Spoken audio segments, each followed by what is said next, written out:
Inditex, which is a Spain-based company, and it trades as Zara. Exactly. So listed on the bourse in Madrid, but Market a global cap. player. And in fact, remember, the controlling shareholder here is Mr. Ortega, is one of the world's richest people because he still has a big stake in a company that has a market cap Of 103.7 billion euros. It's got a PE here of 31.8, so not cheap. Dividend yield of 2%. Zara, we're all very familiar with the brand, and of course it is firmly planted in South Africa as well now. Yeah, it's in 93 countries worldwide, and South Africa since, what, 2011, I think it is. You know, it's done a fantastic job in South Africa in the sense that a lot of people see this and they think, wow, this is upmarket stuff. It's nothing of the kind. It's middle to lower end, but it's just because it was never here, and they've done this wonderful marketing exercise.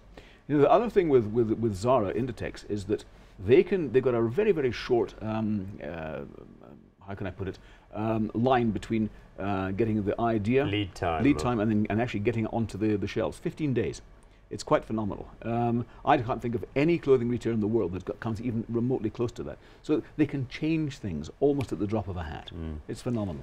Because years gone by, of course, people used to buy clothes that would be made in the village in which they lived or made by a specialist person. Then somewhere along the line, people came up with the idea of centralizing that and also using Asian-based manufacturers. Zara, though, has kind of blended the two. They have quite a lot of production quite close to the stores, so they're extremely focused on that issue of lead times. Also, what they do is they bring stuff in. If it doesn't sell, they discount it. If it doesn't sell, it's out.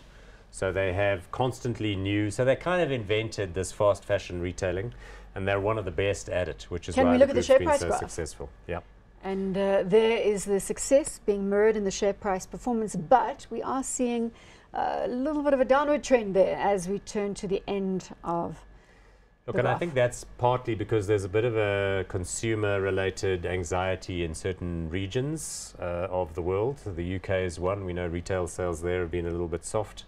I don't know, though. I mean, it's a global player, and it certainly seems to be able to hold its own. Is it a buying opportunity to take advantage of the pullback? Yep, it's an incredibly adaptable company. I think this will be seen in retrospect as just being a bit of a blip. So, yeah, I like this one. I just want to ask a question about shareholder control. So Mr. Ortega, as I mentioned before, he's currently 81 years old. He owns a good solid 60% of the shares of the business.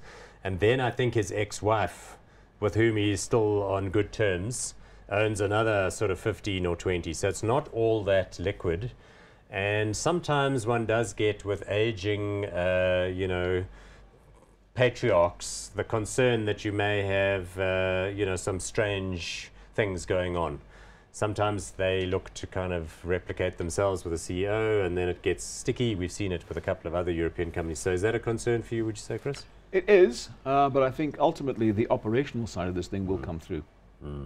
So we're going to go, you like this one, even though it's not that liquid. So what is the free float on this, Paul? Can you give me a sense? It says, according to my notes here, that it's 26% of the shares in issue are free float. So that means those would be held by various institutions, both in the Spanish institutional investor market as well as globally, because Inditex is accessible and also has an ADR in New York. So right, so we are hot. Yep. We are hot. I think so. I mean, you know, I like the fast fashion retailing type of concept. We've liked it here with regard to other companies, and we know that's the sort of default standard. Yeah.